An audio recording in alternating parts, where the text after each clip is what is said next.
এই ঘরের রবের ইবাদত করবা, তাহলে রিজিকের ব্যবস্থা করবে কে? তো ওই ঘরের সামনে দাঁড়িয়ে উনি ইমাম, চোখের পানি উনি ধরে রাখতে পারে?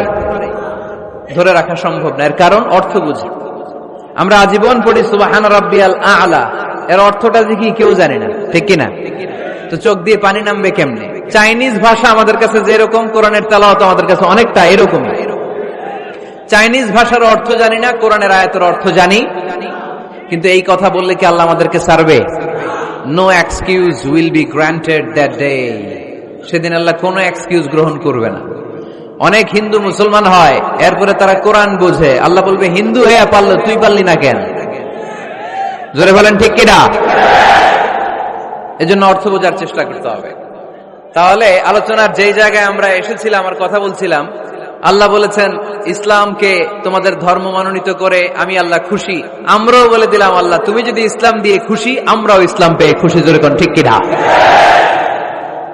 আমরা সব জায়গায় ইসলাম মানতে চাই, যতক্ষণ দেহে প্রাণ আছে ততক্ষণ পর্যন্ত ইসলামকে মানতে চাই, সব জায়গায় মানতে চাই, ইসলামকে আমাদের জীবনের আদর্শ বানাতে চাই, ঠিক কিনা?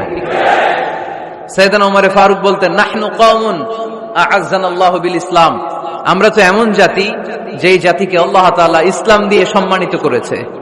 ফাইন ইবতাগাইনাল ইজ্জাতা বিগাইরিহি আযাল্লানাল্লাহ, ইসলাম রেখে দিয়ে কেউ যদি অন্য কোথাও সম্মান তালাশ করে তাকে অপদস্থ করে ছাড়বে কে? এজন্য আমাদের সম্মান কোথায়? আমরা মুসলমান, এটা বলতে কি আপনাদের লজ্জা লাগে?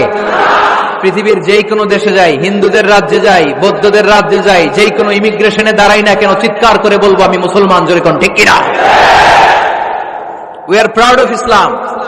ইসলাম আমার অহংকার, ইসলাম আমার গর্ব, ইসলাম আমার আল্লাহর দেয়া ধর্ম। এজন্য ইসলামের বিজয়কে কেউ ঠেকিয়ে রাখতে পারবে? আমি প্রায় উদাহরণ দিয়ে, উপমা দিয়ে বলি, ইসলাম হচ্ছে চারা বীজের মতো।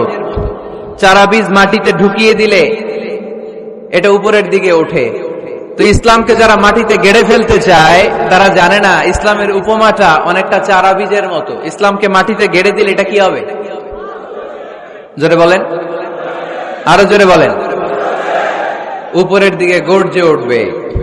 এই যে উপমা দিছি, এটা নিয়েও আবার অনেকে ভুল ধরে, আছে না নাই? আল্লাহ নিজেই কোরআনে উপমা দিয়েছেন।